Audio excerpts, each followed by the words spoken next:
selamat pagi semuanya.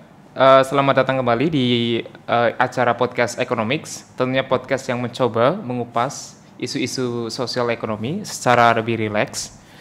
Dan kali ini saya bersama narasumber yang sangat expert di bidangnya. Tentunya saya bersama Prof. FX Sugianto. Beliau merupakan pengajar di Fakultas Ekonomika dan Bisnis Universitas Diponegoro. Jadi topik kali ini adalah tentang food security dan koneksinya terhadap kesejahteraan maupun terhadap indikator makroekonomi lainnya.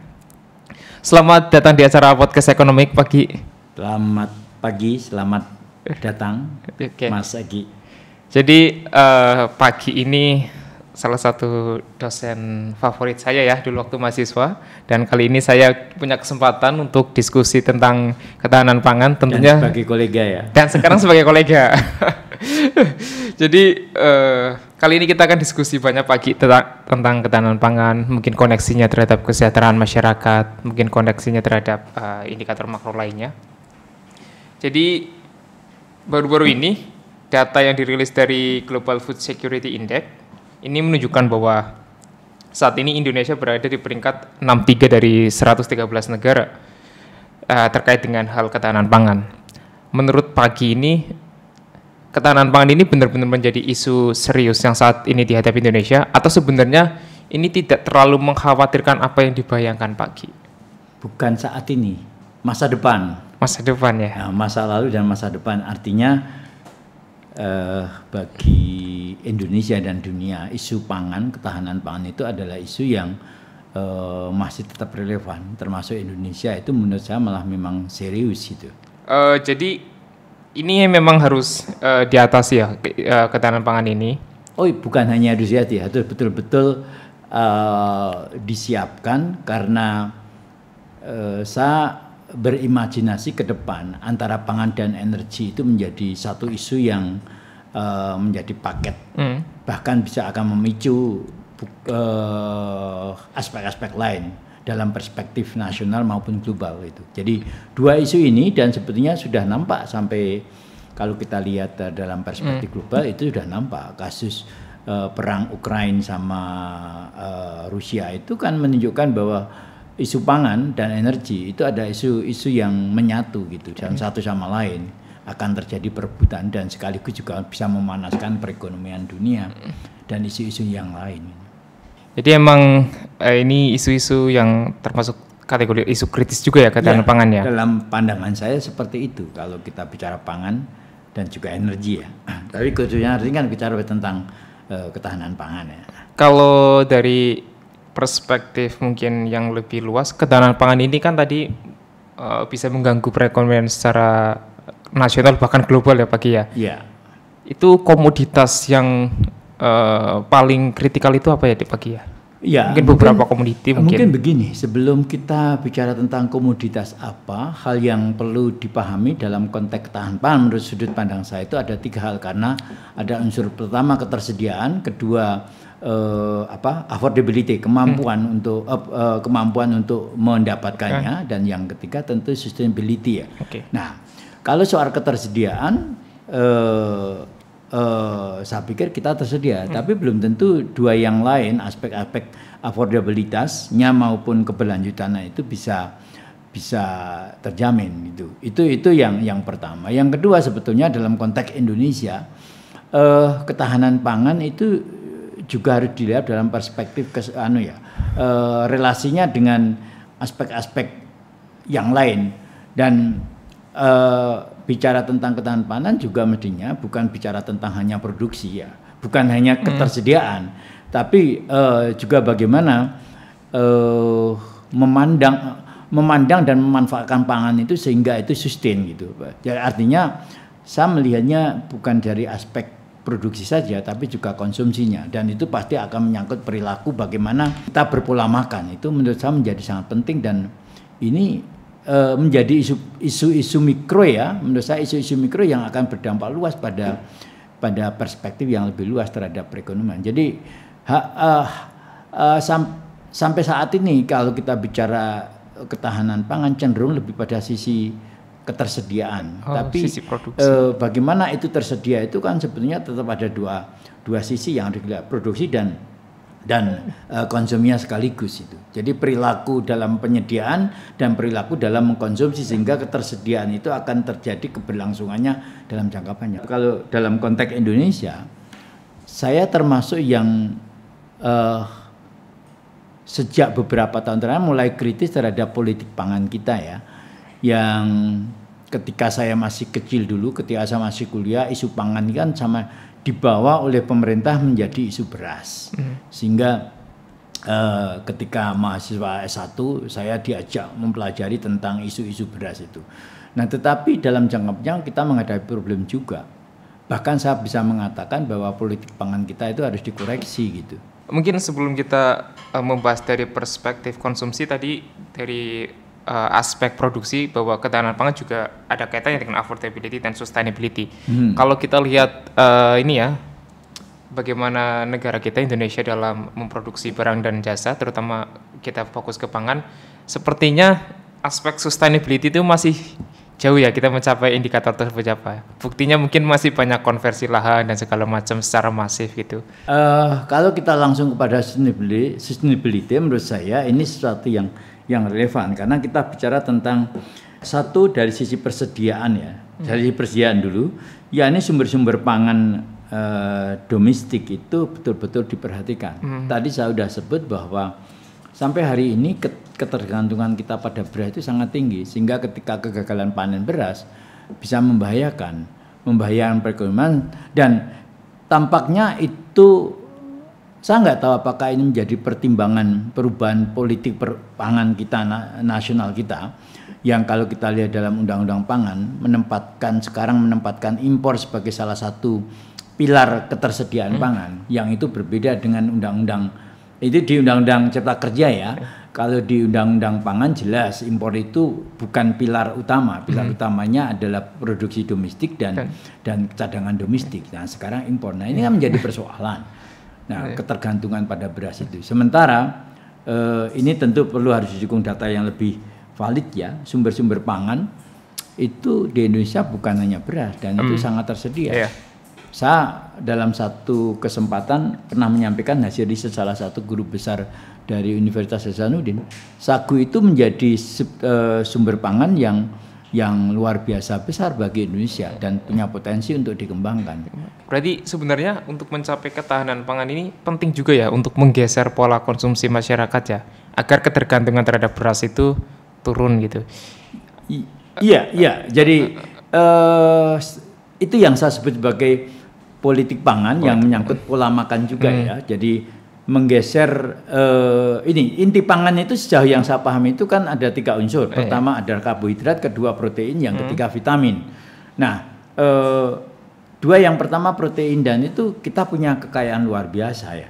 Kalau kita lihat pangan misalnya sagu ya, yang tadi saya sebut itu sagu itu ternyata dari hasil riset tersebut yang tadi saya sebut itu sebatang sagu itu bisa mencukupi untuk pangan 1 tahun dari sebuah keluarga. Artinya kalau dalam sekian hektar ada itu luar biasa. Tentu nanti juga perlu juga dipikirkan bagaimana pola makan itu berkaitan dengan preferensi itu dari sisi konsumsinya. Jadi menurut saya ini penting. Kemudian protein dari FAO data menunjukkan bahwa sumber protein utama Indonesia itu ikan ya. Artinya apa? Bahwa pemerintah memilih strategi pangan untuk penyediaan protein itu berbasis laut itu udah benar.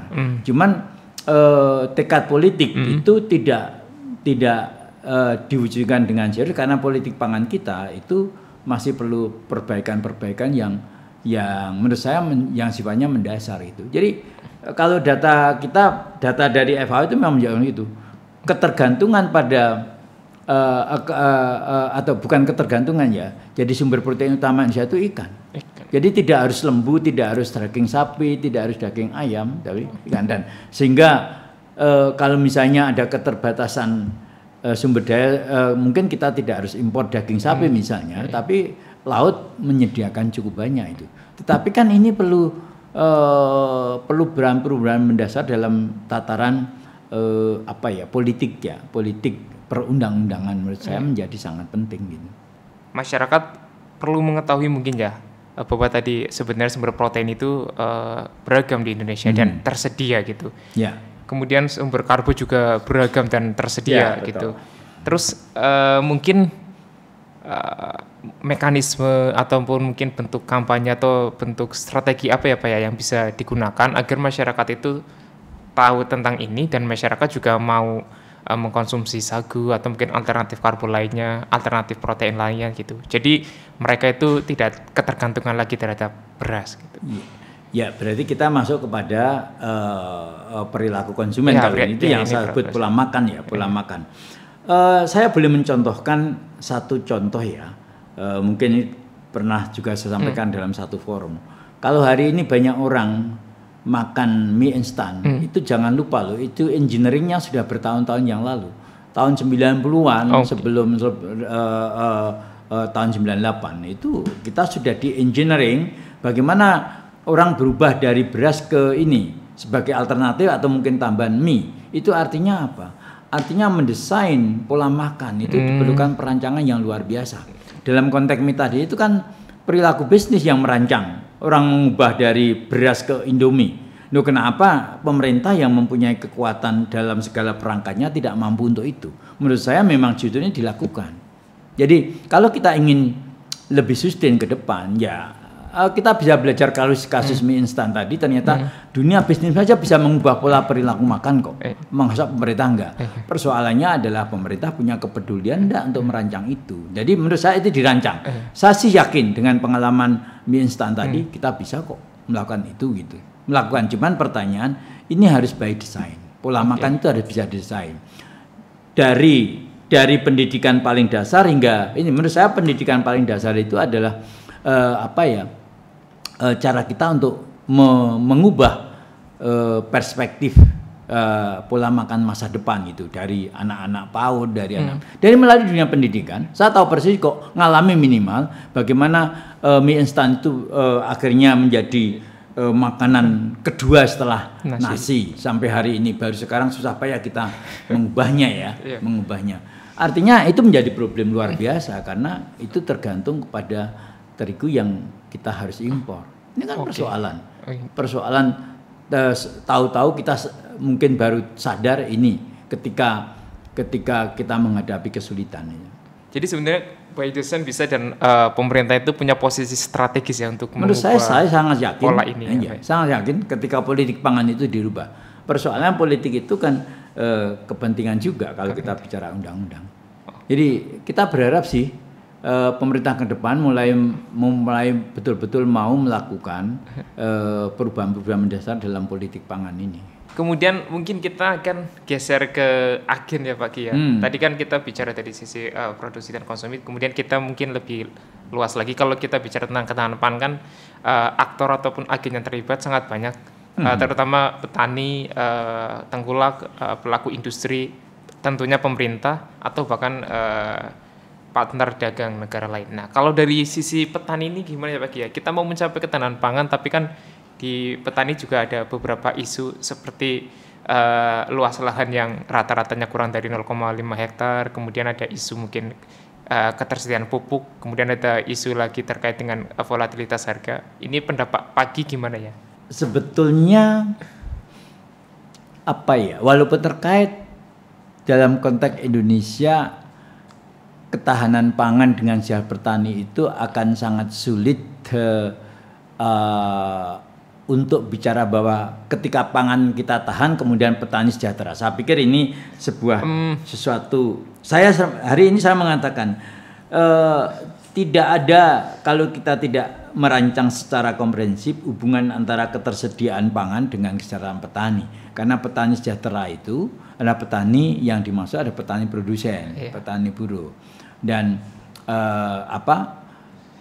petani, kalau kita bicara petani tentu kita bicara berapa yang biaya dia produksi. Jadi kalau bicara petani menurut saya hal yang sangat penting ya, dan itu bisa mengkaitkan dengan ketahanan pangan. Yang pertama menurut saya bagaimana menjamin petani itu menikmati harga yang memadai, wajar. Bulog bisa melakukan itu, tetapi menurut saya masih sangat belum efektif untuk bicara tentang itu. Ya, jadi karena apa? Karena tata kelola dari, ya ini hasil riset ya. Kalau kita bicara misalnya petani, entah petani itu namanya petani beras, petani garam, petani ikan, yang paling banyak menikmati itu bukan petaninya kok. Pasti di level antara pedagang itu. Nah, tata kelola ini perlu dipikirkan dengan baik, dan menurut saya pemerintah, khususnya pemerintah daerah, bisa mengambil peran itu gitu. Berarti dari tadi yang apa ini yang disampaikan sama Pak Ki, sebenarnya kita ada isu di supply chain pangan ini ya Pak Ki ya. Kadang yang menikmati kesejahteraan itu bukan petani, tapi mungkin di antara gitu ya, bisa tengkulak. Bukan kadang Mas, lebih sering. Karena ini hasil riset dari banyak, termasuk Bank Indonesia sudah lakukan itu, saya sudah melakukan itu, dan banyak riset menunjukkan itu. Jadi menurut saya lebih sering itu. Berarti kita butuh ini ya, perbaikan supply chain ya ini. Supply chain dan kelembagaan sebetulnya. Jadi konteksnya adalah perbaikan tata kelola kelembagaan di dalam produksi pangan nasional. Oke. Jadi ini pemerintah juga yang paling strategis untuk mengatur ini ya sebenarnya ya Pak Ki ya. Ketika kita bicara tentang tata kelola kelembagaan, pasti harus dimulai dari rule. Dari rule, bagaimana pemerintah memandang itu, memandang pangan itu sebagai isu-isu yang menurut saya jangka panjang sekaligus mempunyai roadmap desain solusinya itu. Terkait dengan ini, Pak Ki optimis nggak pemerintah itu bisa membenahi kelembagaan dan supply chain di sektor pangan ini? Kita bicara di dalam 5 tahun dan 10 tahun ke depan ya mungkin. Kita bukan jangka panjang yang terlalu jauh, tapi kita mungkin dalam inilah 1 dekade ke depan. Oke. Kalau ditanya optimis, saya pasti optimis walaupun sejak 10 tahun lalu atau mungkin 20 tahun ini saya bicara yang sama dan belum terjadi. Artinya apa? 20 tahun saya bicara itu artinya saya masih punya harapan. Tapi kalau tidak bicara itu artinya tidak punya harapan. Tapi bahwa optimisme dengan apa yang dilakukan itu berbeda, itu fakta kan gitu. Jadi tugas saya sebagai dosen ya saya harus selalu bicara tentang itu. Kalau dari tadi kan mungkin ada sesuatu yang mungkin terlewat dari saya ataupun apa yang saya sampaikan, ada nggak sebenarnya isu yang paling kritikal di Indonesia dalam mencapai food security itu apa aja Pak Ki? Bagi saya, isu yang paling itu adalah saya selalu akan setelah bicara tentang isu-isu fakta-fakta, saya akan selalu bicara yang mendasar. Rubah di dalam politik pangannya itu dirubah dulu. Bagi saya tetap itu. Karena kalau isu-isu yang lain di permukaan itu lebih pada fenomena ya. Nah, bagi saya fenomena itu akan selalu terjadi, karena faktanya memang seperti itu, karena ada yang mendasar yang belum dirubah. Bagi saya, isu utama jangka panjang adalah mengubah tata kelola melalui perubahan politik pangan tadi itu. Isu lainnya mungkin kalau terkait dengan climate change ini gimana Pak Ki? Kan pasti mengganggu juga ya sektor pangan ya? Iya, saya memang tidak dalam ahli ilmu pangan tapi saya dari sudut pandang ekonomi, yang jelas kalau kita lihat fakta-faktanya dari kejadian-kejadian itu ada perubahan-perubahan perubahan mendasar dalam yang sebenarnya itu bukan ilmu saya ngerti. Perubahan iklim itu ternyata mengubah pola panen dan seterusnya itu. Nah, tentu ini ahli-ahli pertanian yang paham ya. Tapi menurut saya itu bagian yang akan mengancam sekaligus harus mengantarkan kita pada cara berpikir sistem pangan dan tata kelola pangan ke depan yang berubah dari sekarang. Jadi kalau bisa saya resume dari pernyataan pagi kurang lebih, jadi kita itu sangat mungkin untuk mencapai food security ya. Kita itu punya banyak resources, tapi isunya adalah affordability dan sustainability. Kemudian sebenarnya agennya sangat banyak juga yang terlibat dalam mencapai food security ya Pak Ki ya. Tadi ada dari aspek petani, ada aspek perantara, pedagang, tengkulak, dan pemerintah, bahkan pelaku industri. Kemudian kebijakan-kebijakan seperti diversifikasi atau mungkin intensifikasi pertanian dan segala macamnya itu sangat penting. Tapi yang Pak Ki ini tekankan adalah untuk mencapai food security ini, yang perlu dirubah adalah politik pangannya. Kurang lebih seperti itu Pak Ki. Ada yang ingin disampaikan lagi atau cukup? Saya cukup karena saya merasa konsisten untuk bicara itu selalu dimanapun bicara pangan saya pasti ujungnya ke sana. Oke, kurang lebih itu teman-teman untuk semuanya yang sudah menonton podcast ini, terima kasih. Jangan lupa untuk like, jangan lupa untuk share juga, dan sampai jumpa di podcast-podcast selanjutnya. Oke, terima kasih banyak.